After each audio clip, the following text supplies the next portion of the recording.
Welcome to Save Point Sass, where every checkpoint comes with hot takes, chaotic tangents, and a little bit of shade. Two queer gamers, wildly different playstyles. Breaking down what we're playing, what's going on in gaming culture, and what deserves a health potion or a rage quit. This is Save Point Sass. Load in, level up, and stay petty. Welcome back to Save Point Sass. It's been a crazy week for gaming news, right? Definitely, yes. We've had the Nintendo Switch 2 pre-orders open, and we barely got through. Yes, and just to set the tone, we both did get a Nintendo Switch 2 pre-order successfully. Yes. Yeah, so it was very eventful. We were very prepared for this midnight pre-order launch. We had all the websites up. Well, I wasn't prepared since I thought that the launch was at midnight on Central Time, but it was actually midnight Eastern. Oh yeah, that's crazy because these went by so quickly. If we had been delayed an hour, I don't think we would have gotten our Switches, gotten pre-orders. Right? But just luckily we realized that it was starting at 11 p.m. Central, and we opened up all of our browsers, right? We tried Target, Walmart, and Best Buy, right, to varying degrees of success, right? Well, eventually Best Buy. Yeah, eventually. Best Buy, I think, was the last one we tried. First, we tried Target, and Target actually looked pretty promising because it seemed like they had tons of stock. But the issue was every time you tried to put it in your cart, you would try... What was the issue you were having? You would try to submit it and... I would put the items in the cart, and I was going for the Mario Kart bundle. Yeah. So I would get through the process, and as soon as I got to checkout, it would say that there were errors, so I could never check out.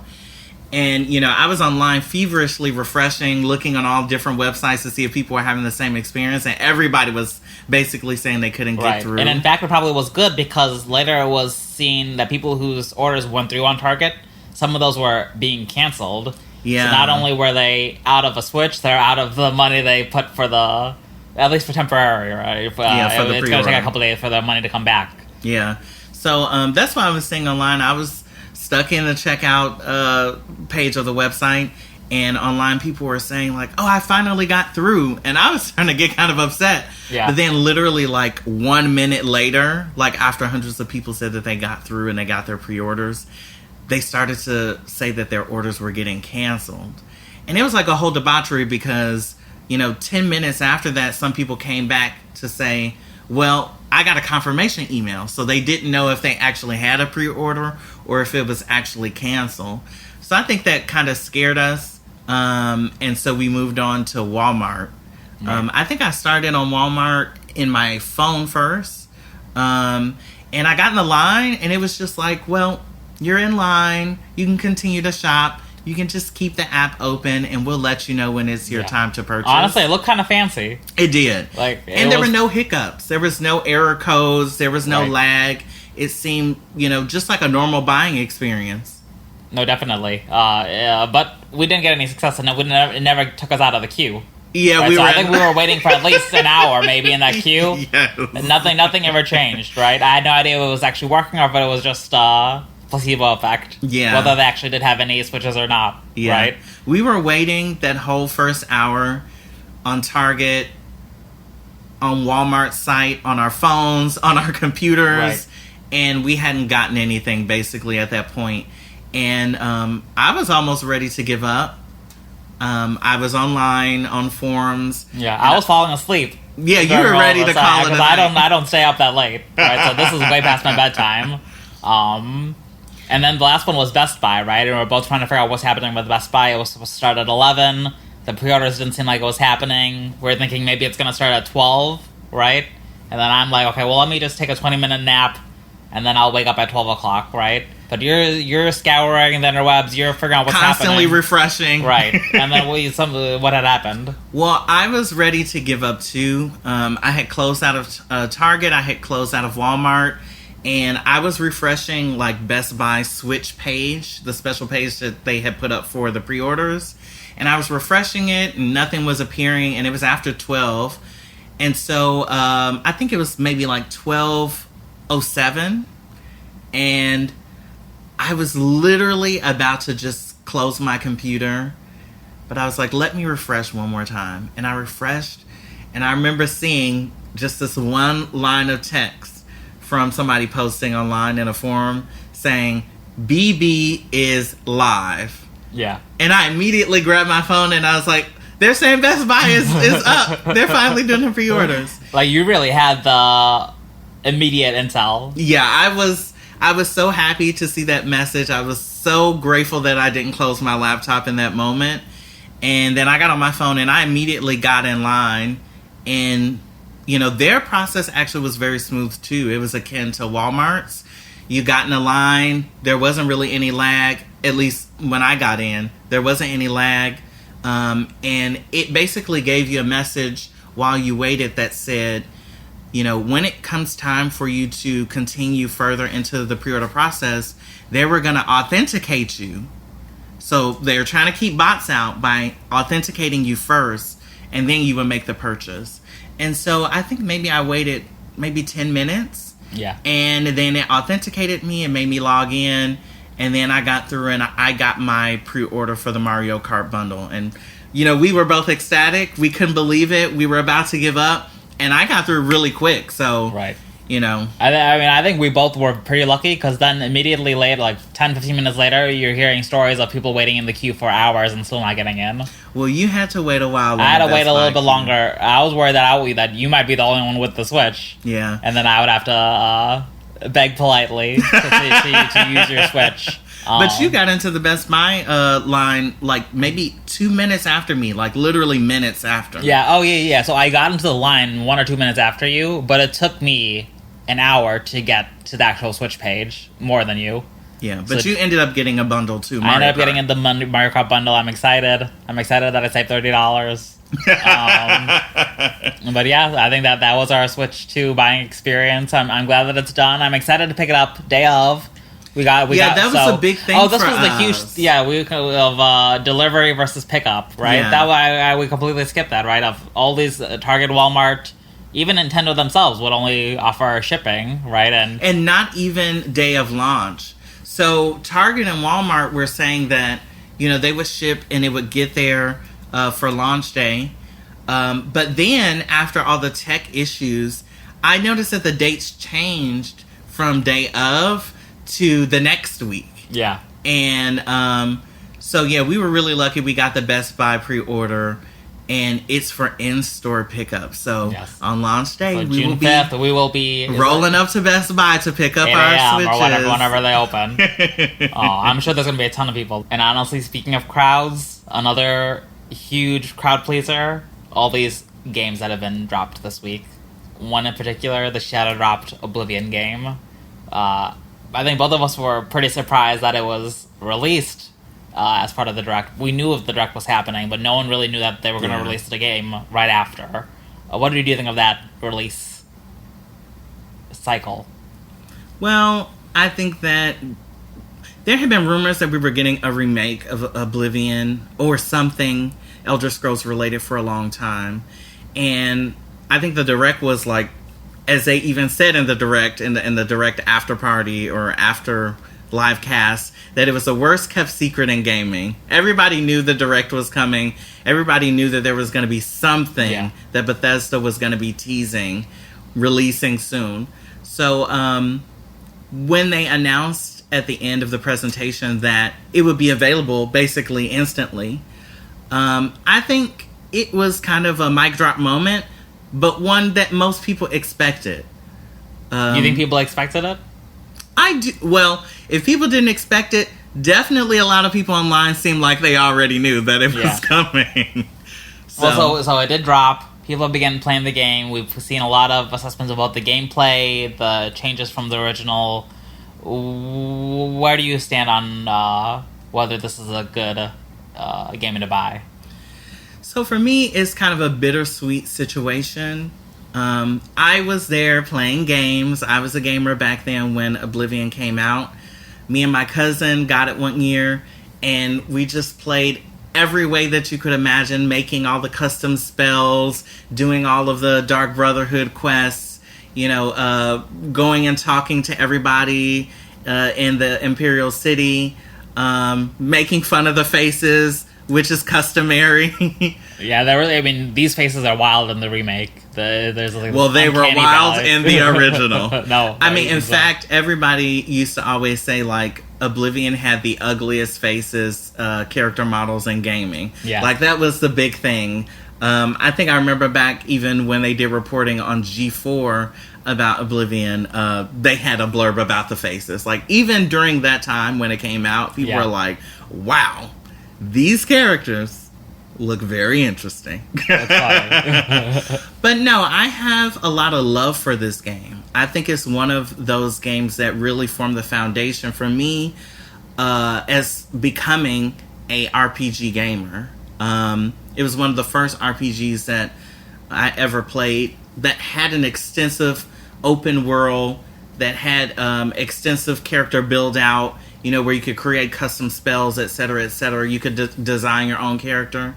And that really opened up my eyes about what an RPG could be, and expanded my horizons to realize that, well, RPGs really originated from that.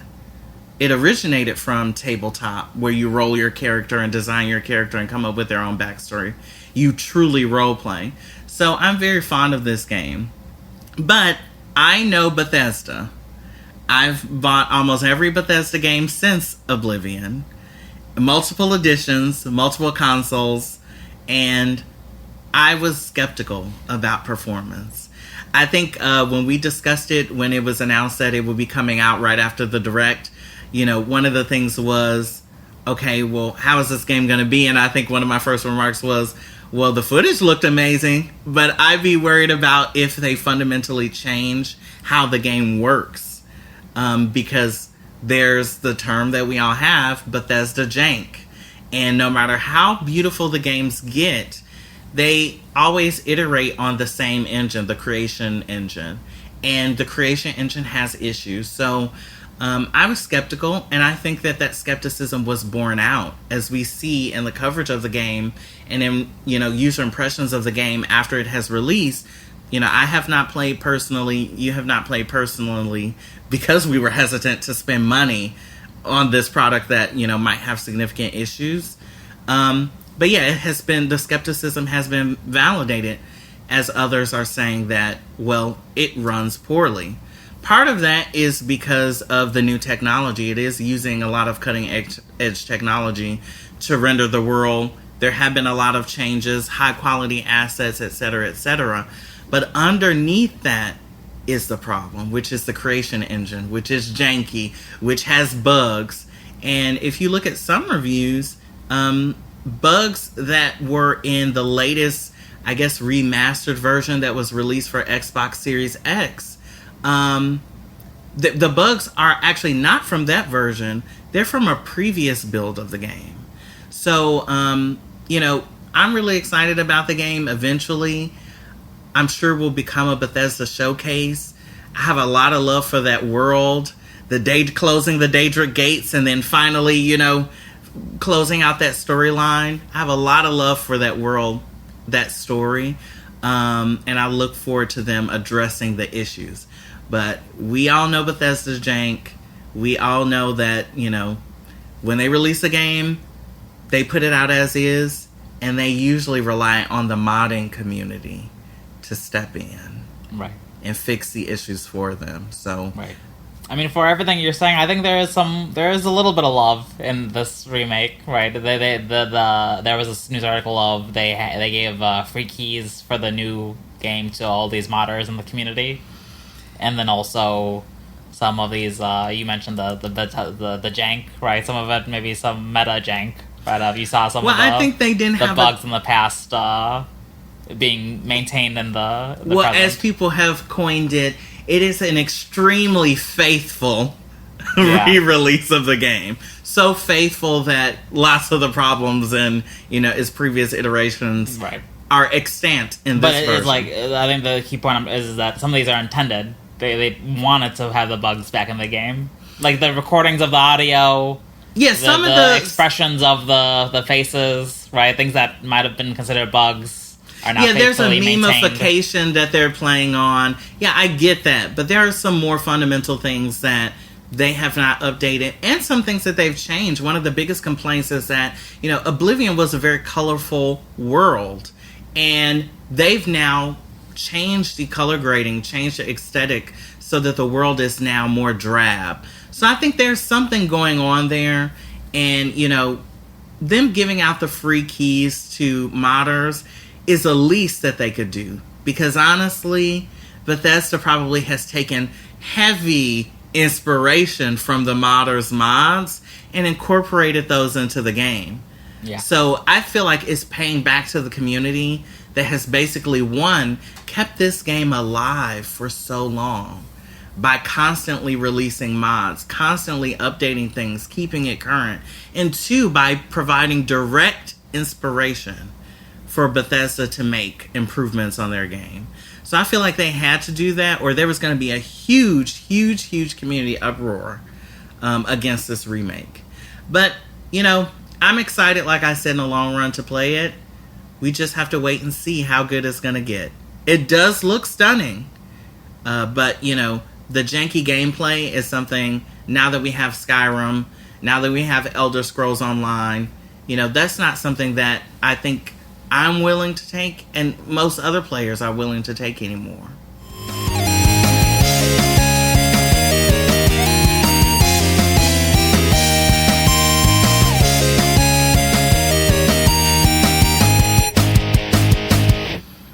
We both have been getting our Mario on in Super MarioMon. Yes. I mean, honestly, this game has really captured my attention. Me too. I haven't put it down since I began playing. Me too. So at the end of last episode, we were both kind of around World 4 or 5-ish, right? Yeah, at the difficulty spike. Right. Now we're both around 7, 8, right? We've put in some extra time into this game. What are your thoughts on the second half of the game?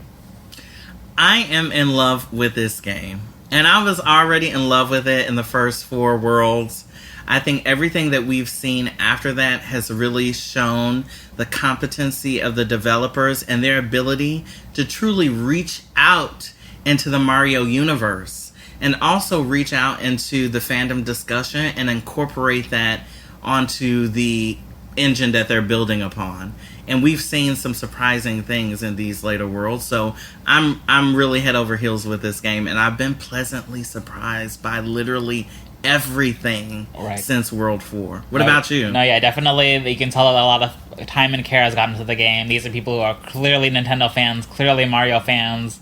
It goes into the game design. It goes into the story design. I think one thing that we've seen, especially in the later half of the game, is the overworld design. It's taken heavy inspiration from different Mario games. Basically anything that, I don't know if we want to say exactly, right? But well, spoiler alert. Right, spoiler alert, right? All these very fantastical interpretations of Super Mario Galaxy, of worlds in Super Mario Odyssey, really making them come to life in this 2D pixel sprite environment, right? And I think that's something that really can only be done if you have a passion for the game. Yeah. And that passion is really capturable. It's contagious, right? So I have it now. So we're in love with the design, everything they've incorporated into the game, all the inspiration that they're drawing. But last time we were kind of talking about how we had gotten to a point where the game was kind of getting a little bit challenging. So now that we've made it, a lot further into the game, how do you feel about its challenge? I am appreciating it, right? Usually, especially now in these current generation games, the actual battling is secondary. I think it's known that it's gotten a little bit easier to get through the game. It's been a little bit gamified. And you're talking about Pokemon as a series. Specifically? Yeah, okay. Pokemon, right? So playing this MarioMon game, it was a nice change of pace. Getting something that actually has a little bit of difficulty, has some intelligence to how the battles work, right? You can't just blaze through it. And I think that helped through for the second half of the game, at least for me, right? I think as you're getting more familiar with these MarioMon, right, now I feel a little bit more of a MarioMon expert. I know which MarioMon work well, what typing advantages work with other Pokemon. I keep saying Pokemon, MarioMon. Well, actually captures. Oh, yeah. We have, no, I will keep saying MarioMon. You stand by MarioMon. I stand by that. But But I think part of it is, yes, it's getting difficult, but now we're getting better at the game. Yeah. So then we are prepared for this difficulty spike in the second half of the game. Despite us being prepared for the difficulty spike and also prepared for battles, there kind of has been an ever-growing attention to mini-games or side quests. Right. I mean, there's a whole fleshed-out quest system in this game that is not present in any Pokemon game that, I can recollect. How do you feel about that? Definitely, it feels like there's more to do in this game. It feels like the world is living and you're living in the world. And that's taking inspiration from maybe this modern day open world, quest-driven type of gaming style that now we're seeing in this MarioMon game. I think it's been used very effectively. One of the interesting things about this game is that, it's called Super MarioMon, and most people, especially because its pedigree is Pokemon, so it's built in a Pokemon engine, so most people would say, oh, well, it's Pokemon. We did talk about, previously that it takes a lot of inspiration from Paper Mario and the Mario Brothers, Mario and Luigi series. Right. And I'm seeing more of that. The further we go, the more I'm seeing the charm, the script, the tongue-in-cheek jokes that are, a little, the double entendre working on two levels. You have to be in the know. Yeah, you have to be in the know. I'm seeing more of that come out, and it's really standing out. That it's not just Pokemon, right? It's not just another ROM hack of Pokemon Emerald. It's really something different. And I think that, we haven't had a good Paper Mario game. We haven't had a good Paper Mario game. We haven't had a good Mario and Luigi game. We arguably haven't had a good Pokemon game. But this game is succeeding at all three at the same time. Right. And it's remarkable. And I think what we'll continue to see is that it really doesn't matter how much money you put in the game, how many people you have working on the game. It really comes down to passion, ability, and care, right? And we're seeing this in this MarioMon hack. Yeah.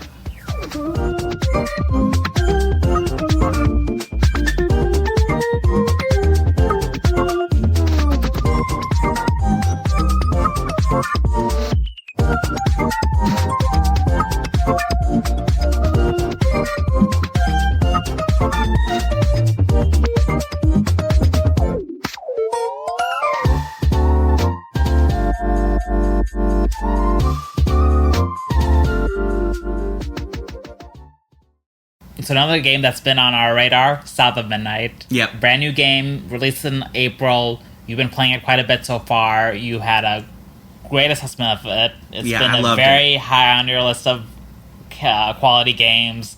You've had, from its first preview to now, lots of good assessments of it. Yeah. You've told me how much you love the game, and you inspired me to play the game. So I came in kind of blind, not really knowing exactly what the game was going to be like. You said that it had all this heart and story. You told me a little bit about the story, but I really didn't know what to expect going in, right? But before I tell you about my impressions, tell me a little bit about your impressions, just to summarize.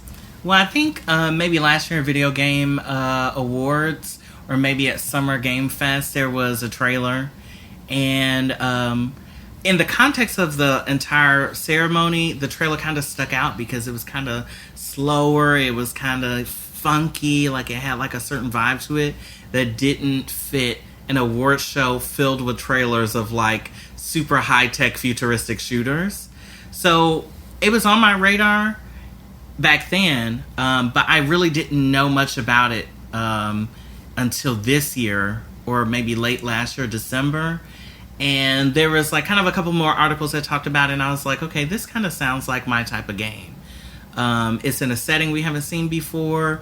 The music seemed really good from the trailer, and they talked about kind of like they were trying to do an artistically different visual than we've seen before in games. So I was like, okay, this might be interesting. I played it. Well, I pre-ordered it.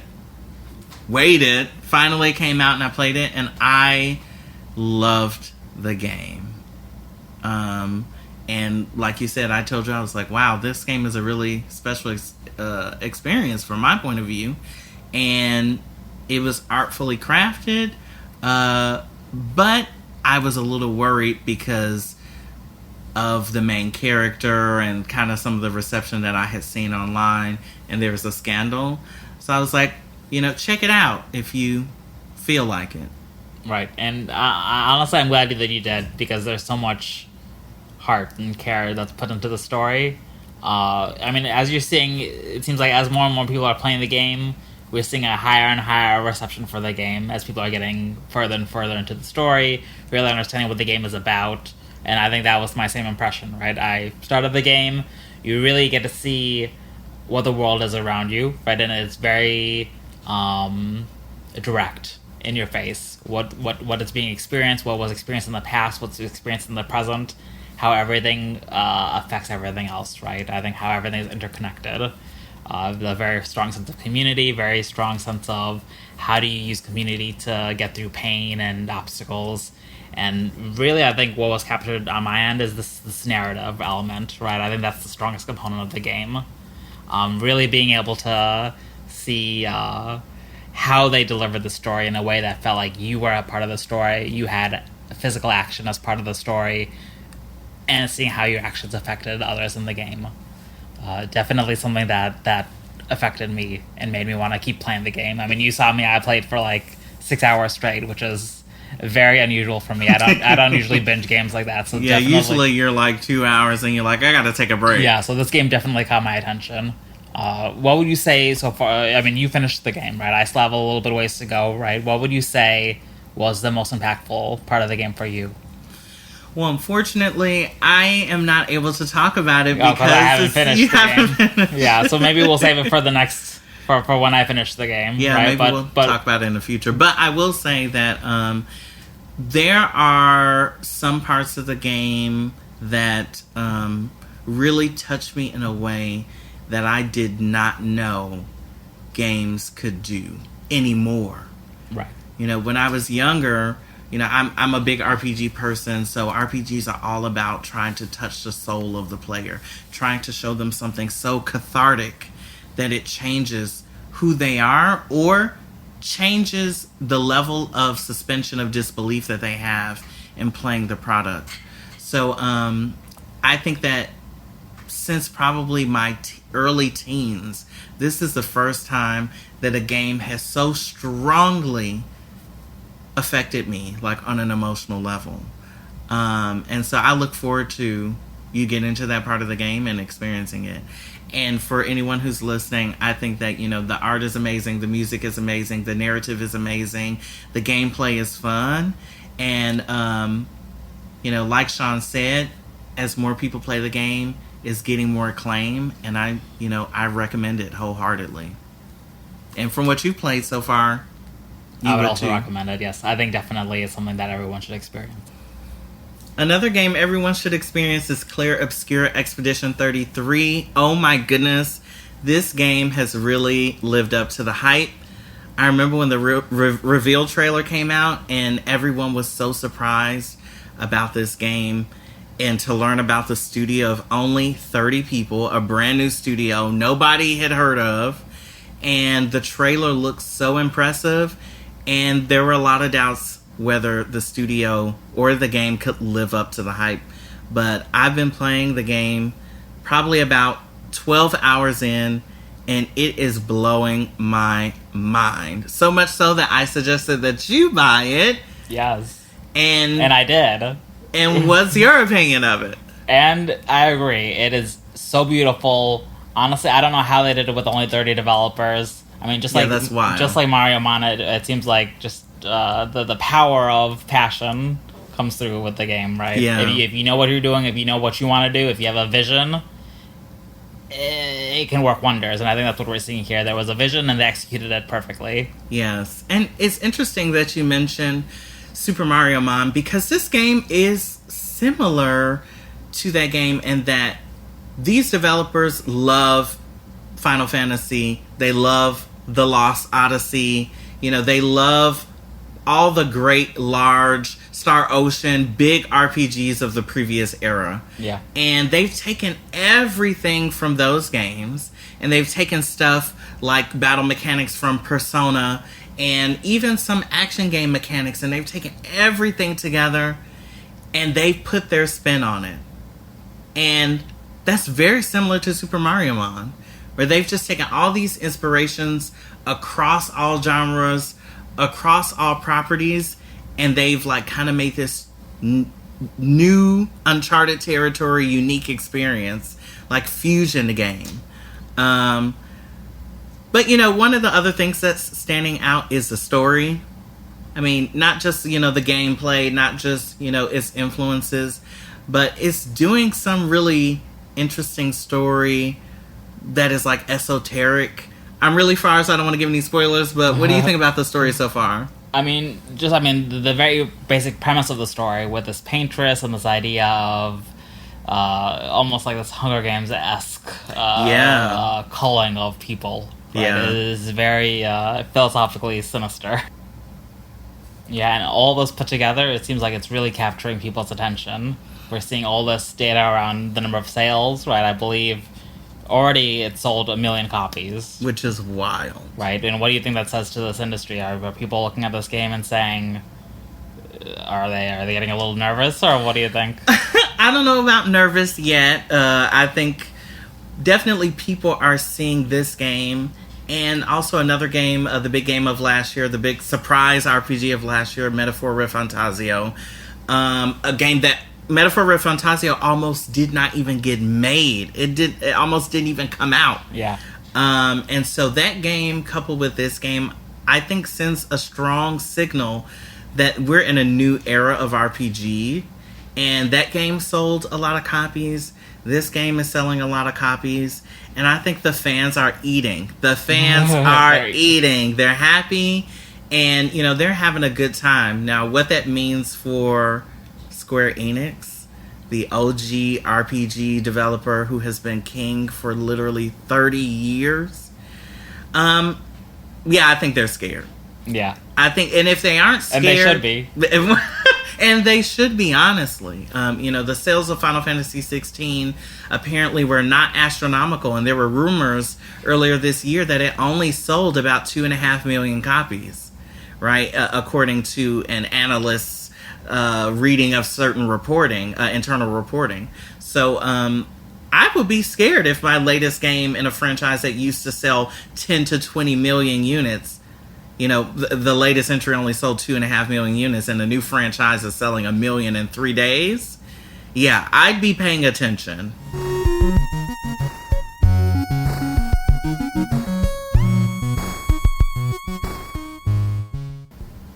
So what are you looking forward to for this next week in gaming? This next week, I am hunkering down and finishing these games that I'm playing. That's a good answer. Yeah, because I have this tendency to get through a game 80% of the way and then not finish it. Right, Yeah. So definitely this week, I am finishing MarioMon, I'm finishing South of Midnight, and let's see how far I can get on Expedition 33. I've heard that it can take, 30 to 50 hours? So I don't know if I have that much time this week, but I can make some pretty steady progress. Yeah, I think for me, there was a surprise announcement of basically a recreation of a lost game. It's a game in a series called Xenosaga. It was a mobile-only game released in Japan, and because the servers have gone down, everybody thought it was a lost game. I believe the title of the game is Xenosaga Pied Piper, and it was kind of like a reconceptualization, a 2D reconceptualization of the first two games and some of the time in between the first game and the second game. And so there's this recreation that recently came out, and I'm excited to check it out. Seems like they not only rebuilt the game from scratch from nothing, but also they did a full translation of the script from Japanese to English. So I'm excited to see how that turns out. Well, until next time, this is Save Point Sass. Goodbye from Dee And Shawn, see you soon. See ya.